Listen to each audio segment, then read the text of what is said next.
पाकिस्तान का Asia cup के match referee Andy पायक्राफ्ट को हटाने का मुतालबा। मैच रेफरी तब्दील न होने तक एशिया कप के मैचेस न खेलने का फैसला। भारतीय क्रिकेटर्स और रेफरी एंडी पायक्राफ्ट के गठजोड़ ने एशिया कप का इनेकाद मुतनाज़ बना दिया।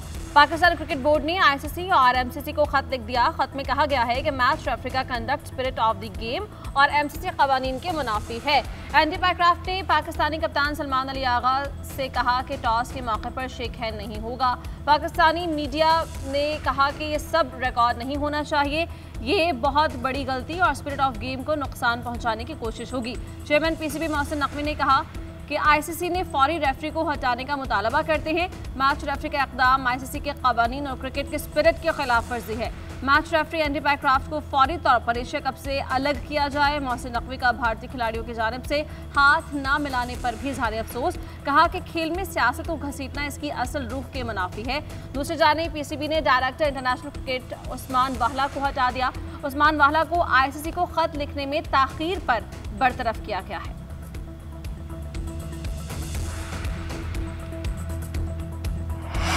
शरह सूद 11% पर बरकरार। स्टेट बैंक ऑफ पाकिस्तान ने नई मॉनिटरी पॉलिसी का ऐलान कर दिया। ताजर बरादरी ने 2% कमी का मुतालबा कर रखा था। सनतकारों और ताजरों की जानिब से स्टेट बैंक के फैसले पर मायूसी का इजहार।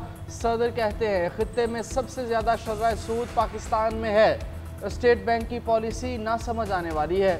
सदर FPCCI आतिफ अकरम शेख का कहना है महंगाई के तनासुब से शरह सूद को ज़्यादा से ज़्यादा 6 से 7% पर होना चाहिए। शरह सूद में कमी से हुकूमती कर्जों में 3500 अरब रुपए कमी का इम्कान था। शरह सूद कम होने से पैदावारी लागत कम और महंगाई नीचे आती है। Economic policy and business development का कहना है शरह सूद में कमी से हुकूमत को सालाना 3 खरब रुपए की बचत होगी। बुलंद शरह सूद सनती तरक्की का गला घूंट रही है। पॉलिसी रेट 9% करके बतदरीज 6% पर लाया जाए। उधर पाकिस्तान स्टॉक एक्सचेंज में तेज़ी। मार्केट 1,55,000 की नफसियाती हद अबूर करके बंद हुई। 100 इंडेक्स 1,55,384 पॉइंट्स पर बंद हुआ। अरब इस्लामी ममालिक के सरबराहान का इजलास दोहा कतर में शुरू हो गया। वज़ीर आज़म शहबाज शरीफ के इजलास में शरीक। वज़ीर आज़म कतर पहुँचने पर कतर के वज़ीर सकाफ़त शेख अब्दुर्रहमान बिन हमद बिन जासिम ने वज़ीर आज़म और पाकिस्तानी वफ़द का इस्तकबाल किया। इजलास में OIC रुकन ममालिक के सरबराहान, हुकूमती नुमाइंदगान और आला हुकाम शरीक होंगे। इजलास में दोहा पर इसराइल के फ़ज़ाई हमलों और मसला फ़लस्तीन पर तबादला ख्याल किया जाएगा। फ़लस्तीनियों को ज़बरदस्ती बेघर करने की मज़म्मत की जाएगी। इसराइल ने 1 हफ्ते कबल दोहा में हमला किया था। इसराइली हमले के बाद पाकिस्तान समेत दीगर ममालिक ने कतर के साथ खड़े होने का ऐलान किया था। वज़ीर आज़म 11 सितंबर को कतर पहुंचे। गैर मुतज़लज़ल हिमायत का अज़्म दोहराया। पाकिस्तान ने वाज़ेह कहा कि कतर के साथ ताल्लुकात को इंतहाई अहमियत देते हैं। इसराइली जारहियत की शदीद मज़म्मत करते हैं। इसराइली जारहियत खत्ते के अमन और सलामती के लिए खतरा करार। इसराइली इक़दामात ने अरब ममालिक से ताल्लुकात का मुआहिदा खतरे में डाल दिया। आज अरब इस्लामी सरबराह इजलास में पेश की जाने वाले करारदाद का मुसव्वदा सामने आ गया। मुजव्वज़ा करारदाद में कहा गया है कि कतर पर हमले ने इसराइल और अरब ममालिक के दरमियान ताल्लुकात कायम करने की कोशिशों को नुकसान पहुँचाया। कतर पर इसराइल का वहशियाना हमला गजा में फ़लस्तीनियों की नस्लकुशी, जबरी क़हत और गैर कानूनी आबादकारी खत्ते के अमन को खतरे में डाल रही है। इसराइली जारहियत अरब ममालिक के साथ ताल्लुकात के मौजूदा मुआहिदों को भी खतरे से दो चार कर रही है।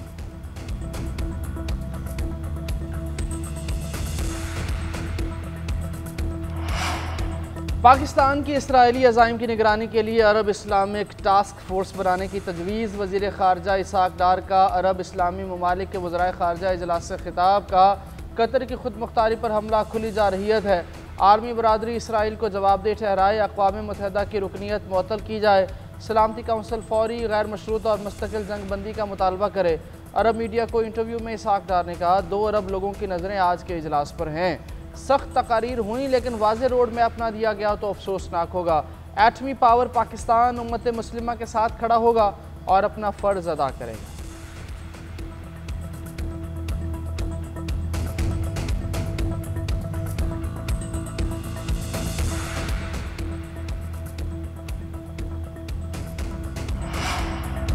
कतर अमेरिका का खास इत्तेहादी है। अमीर कतर अजीम रहनुमा है। अमेरिका और कतर के ताल्लुकात खास हैं। इसराइल को बहुत मोहतात रहना होगा।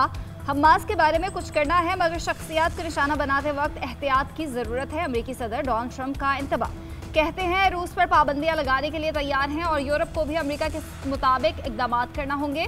यूरोप रूस से बड़ी मिकदार में तेल खरीद रहा है और अमेरिका नहीं चाहता कि यूरोप ऐसा करे। कुदरती गैस हो या सिगरेट, रूस से कुछ भी ना खरीदा जाए। रूस से तिजारत जंग में उसे एक्सपोर्ट करने के मुतरादिफ है। चार्ली किल के कत्ल पर जश्न मनाने वालों की छानबीन जारी है। कत्ल पर जश्न मनाने वाले बीमार ज़हन के पागल हैं। पाकिस्तान और चीन के ताल्लुकात मजबूत बुनियादों पर उस्तवार हैं। हर इलाकाई और आलमी फोरम पर दोनों ममालिक ने एक दूसरे का साथ दिया। चेयरमैन पीपल्स पार्टी बिलावल भुट्टो का दौरा चीन के दौरान कहना है CPEC पाक चीन दोस्ती का अमली सबूत है। CPEC इलाकाई तरक्की और खुशहाली का मनसूबा है। पाक चीन दोस्ती की मीरास आइंदा नस्लों को मुंतकिल करना है।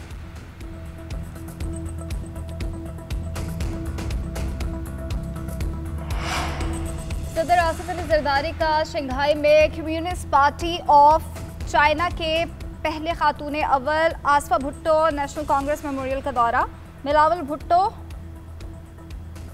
सदर मुमलिकत ने तारीखी शकमन तर्ज इमारत और नुमाइश हॉल का दौरा किया और तारीखी विरसे के तहफ़्फ़ुज़ को सराहा। उधर सदर आसिफ अली जरदारी से China Africa chamber of commerce के नायब सदर मिसबाह की मुलाकात हुई। पाकिस्तान के साथ इसी नौयत का चैम्बर कायम करने की ख्वाहिश का इजहार किया।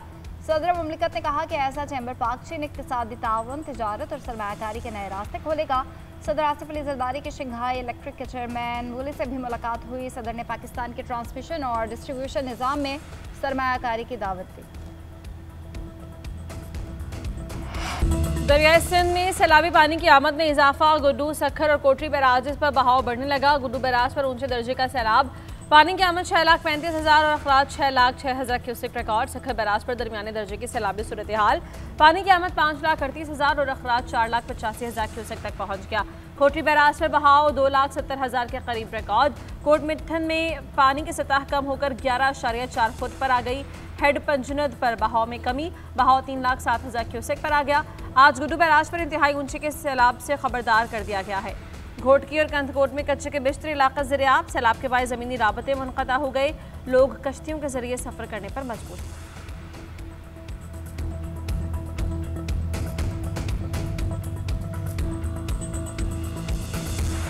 सैलाब से 500 अरब रुपए के नुकसानात। पंजाब की लाखों एकड़ अराजी तबाह हो गई। 4.3% ज़रई रकबा और 45 लाख अफराद मुतासर हुए। शुजाबाद में धोंदो बंद में शिगाफ 400 फीट तक बढ़ गया। बंद को मजबूत करने के लिए पत्थर मंगवा लिए गए। जलालपुर पीरवाला में मोटरवे M5 पर शिगाफ पड़ गया। मुजफ्फरगढ़ के 105, अलीपुर के 26 और जतोई के 16 देहात मुतासर। शेरशाह के मुतअद्दिद इलाके भी ज़ेर-ए-आब आ गए। चाचड़ा शरीफ के दरियाई इलाकों में सैलाबी सूरत हाल। राजनपुर में कच्चे के इलाके में सैलाब के बायस हज़ारों अफराद घर छोड़ने पर मजबूर। विहाड़ी में 100 से ज़ायद देहात ज़ेर-ए-आब। 76,000 एकड़ से ज़ायद रकबे पर फसलें तबाह। रहीम यार खान में भी दर्जनों देहात डूब गए।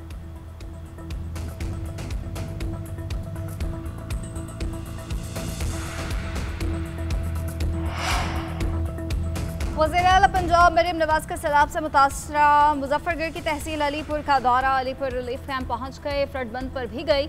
मरीम नवाज ने अलीपुर में जारी रेस्क्यू एंड रिलीफ ऑपरेशन पर ब्रीफिंग ली। वज़ीर आला ने मुतासरीन से मुलाकात करके उनसे खैरियत दरियाफ्त की। अलीपुर में ख़वातीन और बच्चों को खाना निकाल कर दिया और उनके साथ बैठ कर खाना खाया। वज़ीर आला पंजाब मरीम नवाज मियांवाली का भी दौरा करेंगी। मियांवाली में इलेक्ट्रिक बस प्रोजेक्ट की तकरीब में भी शरीक होंगी। वज़ीर इत्तलात पंजाब अज़मा बुखारी का कहना है मुल्क की तारीख के सबसे बड़े सैलाब का सामना है। बरवक्त इक़दामात से लाखों जानों को महफूज बनाया। मरीम नवाज और उनकी टीम दिन रात मुतासरीन की खिदमत में मसरूफ़ अमल हैं। तमाम वसाइल इस्तेमाल किए जा रहे हैं।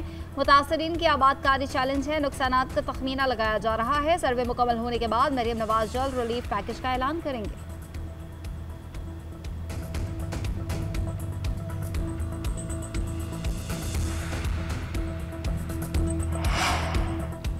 मानसून का एक और ताकतवर स्पेल आने को तैयार। कल से 29 सितंबर तक बारिशें मुतवक्के। KP, पंजाब, गिलगित बल्तिस्तान और कश्मीर में बादल बरसेंगे। महकमा मौसमियात ने खबरदार कर दिया। दरियाओं के बालाई इलाकों में मूसलाधार बारिशों का इम्कान है तो ग़ियानी का खतरा है। PTI के मुताल्लिक़ा इदारों को अलर्ट रहने की हिदायत।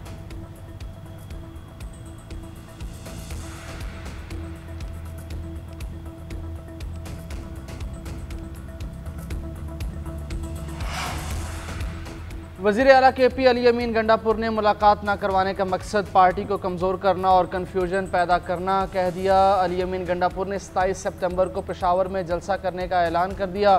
अडयाला जेल के बाहर मीडिया से गुफ्तगू में कहा सियासत करने के लिए फ़ोरम ख़त्म हो चुके। पार्टी के अंदर गिरोहबंदी मैंने नहीं बनाई, मैं खुद कुशी नहीं करूँगा, लड़कर मरूँगा, लोगों के बच्चे नहीं मरवा सकता। अली अमीन गंडापुर अपने सोशल मीडिया कारकुनों पर भी फट पड़ेगा। सोशल मीडिया हमारी पार्टी का सबसे बड़ा हथियार है। ये हथियार हमारे हक और मुखालिफ दोनों तरह से इस्तेमाल हो सकता है। तोहमत लगाना बहुत बड़ा गुनाह है, लेकिन सोचे समझे बगैर किसी के बारे में कुछ भी कह दिया जाता है।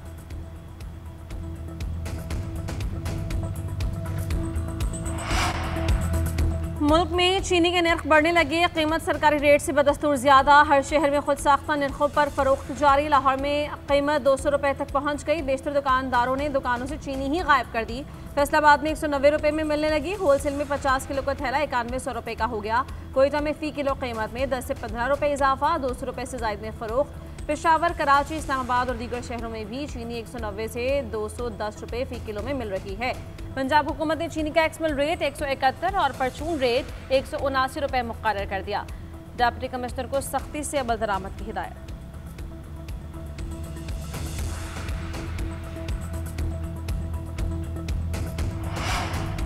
जब इनकम टैक्स मुसल्लत नहीं कर सकते तो सुपर टैक्स कैसे मुसल्लत कर सकते हैं? अभी फ़ंड पर 100 रुपये टैक्स लगता है, 25 साल बाद ये 100 रुपये बढ़ते बढ़ते 550 रुपये हो जाएंगे। मतलब कि रिटायरमेंट के बाद जो फ़वाइद मिलते हैं वो नहीं मिलेंगे। जस्टिस हसन अजहर रिजवी के सुपर टैक्स की समाअत के दौरान रिमार्क्स। वकील आसमा हामद ने मौक़िफ़ अपनाया कि मुक़न्नना ने प्रोविडेंट फ़ंड वालों को सुपर टैक्स में किसी हद तक छूट दी है। जस्टिस मोहम्मद अली मज़हर ने कहा कि सेक्शन 53 टैक्स में छूट से मुतल्लिक है। फ़ंड किसी की ज़ाती जागीर तो नहीं होता, ट्रस्ट अथॉरिटी से गुजारिश करता है और फिर टैक्स मुतल्लिका को दिया जाता है। जस्टिस मोहम्मद अली मज़हर ने कहा सुपर टैक्स एडवांस में कैसे हो सकता है? एडवांस टैक्स के लिए कैलकुलेशन कैसे करेंगे? अदालत ने केस की समाअत कल तक मुलतवी कर दी।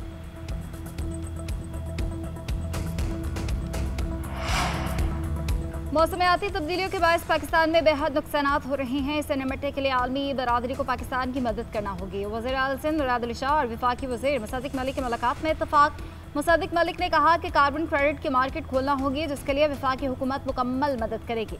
मुराद अली शाह का कहना था कि इस मरतबा दरियाई सैलाब था जिसने मसाइल पैदा किया। हमें सख्खर बैराज की गुंजाइश बढ़ानी है। जापान दरियाई सिंध के बंद मजबूत करने के लिए मनसूबा दे रहा है।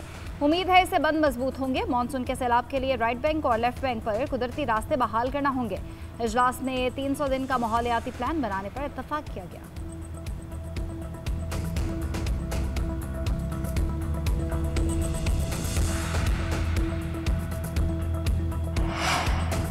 इस्लामाबाद और रावलपिंडी के दरमियान जदीद और तेज रफ्तार ट्रेन चलाने का फैसला। सफ़र 20 मिनट में तय होगा। जुड़वा शहरों के दरमियान ट्रैफिक का दबाव कम होगा। तर्जुमान वज़ारत दाखिला के मुताबिक रेल सर्विस के मंसूबे पर फौरी पेशरफ्त हो रही है।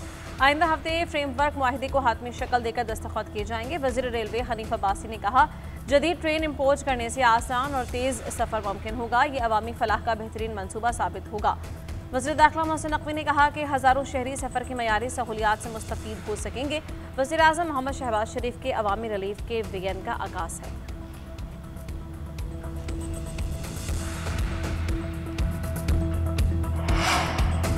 टिकटॉकर सामिया हिजाब ने मुबैना अगवा करने का केस वापस ले लिया। अदालत में बयान दिया, हमारा मामला तय हो गया है, केस की मज़ीद पैरवी नहीं करना चाहती। अदालत ने सामिया हिजाब के केस वापस लेने पर मुलजिम हसन की ज़मानत को मंजूर कर लिया। केस की समाअत एडिशनल डिस्ट्रिक्ट एंड सेशन जज चौधरी आमिर ज़िया ने की। समाअत के बाद सामिया का मीडिया से गुफ्तगू करने से गुरेज।